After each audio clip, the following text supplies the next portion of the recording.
June 29వ తేదీన శని తిరోగమనం. ఈ 3 రాశుల వారికి ధనమే ధనం. మరి వారి గురించి తెలుసుకుందాం. జ్యోతిష్యం ప్రకారం శని గ్రహాన్ని ఎంతో శక్తివంతమైన గ్రహంగా పరిగణిస్తారు. ఎందుకంటే ఈ గ్రహ సంచారం చేస్తే అన్ని రాశుల వారిపై ప్రభావం పడుతుంది. అలాగే ఈ గ్రహం ప్రతి 2.5 సంవత్సరాలకు ఒకసారి సంచారం చేస్తుంది. అప్పుడప్పుడు ఈ గ్రహం తిరోగమనం, నక్షత్ర సంచారం కూడా చేస్తుంది. దీని కారణంగా కూడా రాశులపై ప్రత్యేక ప్రభావం ఏర్పడుతుందని జ్యోతిష్యులు తెలుపుతున్నారు.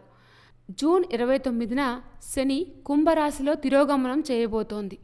దీని కారణంగా 3 రాశుల వారికి అనేక లాభాలు కలుగుతాయి. దీంతోపాటు ఎప్పటినుంచో వస్తున్న అడ్డంకులన్నీ కూడా సులభంగా తొలగిపోతాయి. మరి ఏ రాశుల వారికి ఎలాంటి లాభాలు కలుగుతాయో తెలుసుకుందాం. కుంభరాశి. శని తిరోగమనం కారణంగా కుంభరాశి వారికి అనేక ప్రయోజనాలు కలుగుతాయి. ముఖ్యంగా వీరికి పనుల్లో వస్తున్న అడ్డంకులు సులభంగా తొలగిపోతాయి. అంతేకాకుండా జీవితంలో పురోగతి కూడా లభిస్తుంది. వీరి ఆదాయం కూడా రెట్టింపు అవుతుంది. అలాగే వ్యాపారంలో వస్తున్న సమస్యలు కూడా పరిష్కారం అవుతాయి.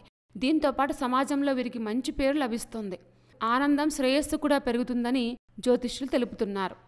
మేషరాశి. శని తిరోగమనం కారణంగా మేషరాశి వారి జీవితంలో కూడా పెద్ద మార్పులు వస్తాయి. కెరీర్కి సంబంధించిన ప్రమోషన్స్ కూడా వస్తాయి. అంతేకాకుండా డబ్బు సంబంధిత విషయాల్లో పురోగతి లభించే ఛాన్స్ కూడా ఉంది. వ్యాపారాలు చేసేవారు గొప్ప విజయాన్ని సాధించే అవకాశాలు కూడా ఉన్నాయి. దీంతోపాటు పోటీ పరీక్షలు రాసేవారికి ఇది సరైన సమయంగా భావించవచ్చు. ఈ సమయంలో వీరు ఎలాంటి పనులు చేసినా విజయాలు సాధిస్తారు. మిథున రాశి. శని తిరోగమనం కారణంగా మిథున రాశి వారు ఊహించని లాభాలు పొందుతారు. అంతేకాకుండా డబ్బులు కూడా ఊహించని విధంగా వచ్చే అవకాశం ఉంది. ముఖ్యంగా విద్యార్థులకు ఈ సమయం చాలా అనుకూలంగా ఉంటుంది. వైవాహిక జీవితంలో వస్తున్న సమస్యలు కూడా పరిష్కారం అవుతాయి. దీంతోపాటు వీరు దినదిన అభివృద్ధి కూడా చెందుతారు. సమస్యల నుంచి కూడా వీరికి పరిష్కారం లభిస్తుంది. శని తిరోగమనం వల్ల అదృష్టం కలిసొచ్చే రాశుల గురించి తెలుసుకున్నాం కదా. ఇలాంటి మరిన్ని విశేషాల కోసం మా ఛానల్ సబ్స్క్రైబ్ చేసుకోండి.